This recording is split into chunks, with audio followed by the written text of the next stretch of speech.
Bože, Kralju slave vječite. Gospodin s vama. Čitanje Svetog Evanđelja po Luki. Slava tebi, Gospodine. U ono vrijeme Isus se pun Duha Svetoga vratio s Jordana i dugah 40 dana vodio pustinjom gdje ga je iskušavao đavao. Tih dana nije ništa jeo, te kad oni istekoše ogladnje. A đavao mu reče: ako si sin Božji, reci ovom kamenu da postane kruhom. Isus mu odgovori: pisano je, ne živi čovjek samo o kruhu. I povede ga đavao na visoko, pokaza mu odjednom sva kraljevstva zemlje i reče mu: tebi ću dati svu ovu vlast i slavu njihovu, jer meni je dana i komu hoću dajem je. Ako se dakle pokloniš predamnom, sve je tvoje. Isus mu odgovori: pisano je, klanjaj se Gospodinu Bogu svome i njemu jedinomu služi. Povede ga u Jeruzalem i postavi na vrh hrama i reče mu: ako si sin Božiji, baci se odavde dolje. Ta pisano je, anđelima će svojim zapovjediti za tebe da te čuvaju. I na rukama će te nositi, da se gdje nogom ne spotakneš o kamen. Odgovori mu Isus: rečeno je, ne iskušavaj Gospodina Boga svojega. Pošto iscrpi sve kušnje, đavao se udalji od njega do druge prilike. Riječ Gospodnja. Slava tebi, Kriste.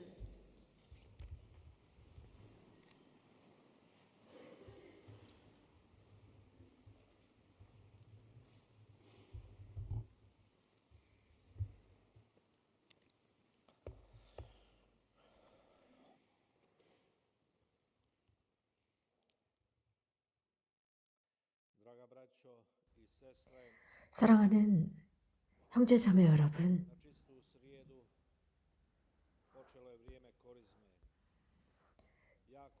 우리는 제2수요일과 함께 사순시기를 시작했습니다. 이 시기는 그리스도인 백성에게는 매우 강렬한 시기입니다. 그래서 자신의 신앙을 다시 한번 재발견하는 시기이고, 단식과 기도와 자선의 활동을 통해서 이 하느님의 백성은 성령을 통해서 쇄신되고 부활의 신비를 다시 살게 됩니다. 이것은 늘 천상의 파스쿠아를 상징하고 있습니다. 이 사순시기, 참회의 시기는 40일로서 이스라엘 백성의 40년만을 상징하는 것으로 끝나지 않습니다. 그들은 40년 동안 약속의 땅을 가기 위한 광야의 생활을 해야 했습니다.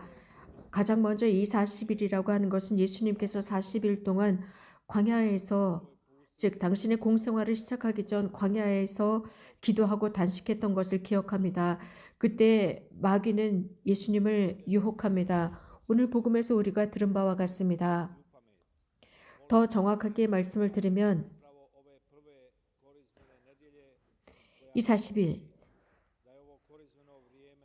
기억하면서 특별히 오늘 이 사순 제1주일을 더욱 잘 기억하는 것은 본기도에서 그대로 드러냅니다. 그리스도의 신비를 더욱 깊이 깨달아 회개의 삶으로 그 열매를 맺게 하는 것입니다. 예수님께서 먼저 이렇게 사셨습니다. 이러한 악마의 모든 시험을 이겨나가셨고 그의 속임수를 이기셨습니다. 그리고 파스쿠아를 거행할 수 있도록 하셨습니다. 그 결과 천상의 파스쿠아를 누리게 하셨습니다. 오늘 저녁 말씀의 전례는 가장 먼저 우리에게 신명기의 말씀을 전하면서 이스라엘이 기억해야 할 요소들을 언급하고 있습니다. 이스라엘의 역사입니다. 그들은 기억하고 기념해야 하는 것이 있습니다. 아브라함, 저희 조상이 떠돌아다니는 아람인이었다라고 했습니다. 그들이 이집트로 내려갑니다. 그런데 그 이집트로 내려갔던 이방인들이 거기서 크고 강한 수의 민족이 되었지만 주님의 손에 의해서 이집트로부터 해방되었습니다. 모세가 이 백성을 이집트로부터 이끌어내었다면 즉 새로운 이스라엘 백성 곧 그리스도인 백성은 훨씬 더 위대한 일을 하시는 예수 그리스도 하느님의 아들이라는 그분을 통해서 훨씬 더 큰 활동을 보고 얻게 될 것입니다. 그래서 참 약속의 땅을 얻게 될 것입니다. 곧 천국입니다. 사순 시기는 우리 그리스도교 신자들에게 있어서는 기념하는 시기입니다. 기념하고 기억합니다. 그 기념하는 것이 실현됩니다. 하느님의 신비가 실현되는 것입니다. 그래서 그 신비의 절정은 부활 전 이 사순 주간에 드러나고 있습니다. 이 사순 시기는 또한 성서적인 사건들, 특히 구약에 등장하는 사건들을 다시 한번 기억하게 만듭니다. 그럼으로써 이 구약의 사건들이 예수 그리스도를 통해서 어떻게 완성되는지의 전개 과정입니다. 이러한 모든 것들을 이해할 수 있는 열쇠는 다름 아닌 광야입니다. 우리는 이 광야, 이 사순식의 이 광야를 중요하게 여겨야 합니다. 시련을 겪어야 했던 곳, 이스라엘 백성이 시련을 겪었던 그 광야에서 그들은 신앙을 동독히 할 수 있었습니다. 그들은 끊임없이 넘어졌고 다시 일어섰습니다. 결국 약속의 땅으로 들어갑니다. 하느님의 아들이신 예수 그리스도께서는 요르단강에서 세례를 받으신 뒤에 그 광야에 가셨는데 악마에 의해서 유혹을 당하십니다. 시련을 당하십니다. 그러나 이기십니다. 교회의 신랑이신 그리스도께서는 승리하시면서 일어서셨고 그분 안에 모든 구원이 있습니다. 광야. 우리는 광야라고 하는 것을 공간으로만 이해하는 것이 아니라 영성적인 차원으로도 이해해야 합니다. 하느님과의 만남의 장소입니다. 우리 그리스도인은 약간의 고독 속에 잠겨서 주님과 만날 수 있는 시간을 잘 찾지 못합니다. 왜냐하면 우리는 이 현대의 카오스적인 소음 속에 살고 있기 때문입니다. 우리 자신들을 위한 광야를 찾아야 합니다. 그 광야를 형성해야 합니다. 곧 주님과 함께 할 수 있는 분위기를 만들어내야 합니다. 주님은 말씀하셨습니다. 기도를 위해서는 자신의 골방으로 들어가야 한다고 했습니다. 그렇다고 해서 골방이라고 하는 것이 어떤 건축, 집의 어떤 골방이 아니라 우리들의 마음 깊은 곳의 골방을 의미하고 있습니다. 다시 말씀드리면 우리들 내면 안에는 깊이 있는 그 시면에 내재하는 곳입니다. 그래서 주님을 만날 수 있는 내면의 광야입니다. 아우스틴 성인은 말씀하셨습니다. 사람은 회개의 깊은 경험을 했을 때에 관해서 이런 말씀을 하십니다. 그분께서 스스로 회개하신 경험을 언급하고 있습니다. 나는 하느님을 끊임없이 찾았지만 그분은 결국 제 안에서 찾았습니다라고 했습니다. 우리 안에 광야를 만들어내야 합니다. 그분과 만날 수 있는 골방을 만들어야 합니다. 그분의 음성을 들을 수 있는 고요함을 만들어내야 합니다. 이것은 모든 그리스도인에게 해당되고 있습니다. 자주 여러 장소에서 토론을 하고 논쟁을 합니다. 특별히 젊은이들이 왜 그리스도와 교회로부터 멀리 떨어져 있느냐라는 논쟁을 합니다. 이런 이유에 가장 중요한 면은 침묵하지 못하기 때문입니다. 우리들 안에서의 침묵하지 못하고 음성을 들을 줄 모르기 때문입니다. 지나치게 많은 소음들, 아주 시끄러운 이런 소음들이 그리스도인의 마음을 부산스럽게 만들고 하느님의 목소리를 듣지 못하는 무능인으로 만들어버립니다. 기쁜 소식을 듣지 못하게 합니다. 기쁜 소식은 그리스도의 복음으로부터 옵니다. 그렇다면 우리는 꼭 기억해야 합니다. 다시 한번 그리스도와의 참 관계를 위해서, 교회와의 참 관계를 위해서 우리들 내면의 광야를 만듭시다. 그리고 하느님의 말씀을 듣는 자세를 취합시다. 이 사순 시기, 이 시기는 다시 성경을 두 손에 들고 말씀을 듣고 기도하면서 다시 한번 우리들의 신앙, 예수 그리스도를 향한 신앙의 가치를 재발견합시다. 형제자매 여러분, 오늘 복음은 예수님께서 광야에서 당하신 유혹에 관해서 언급하고 있습니다. 예수님께서 이 세 가지의 유혹을 모두 이겨내셨습니다.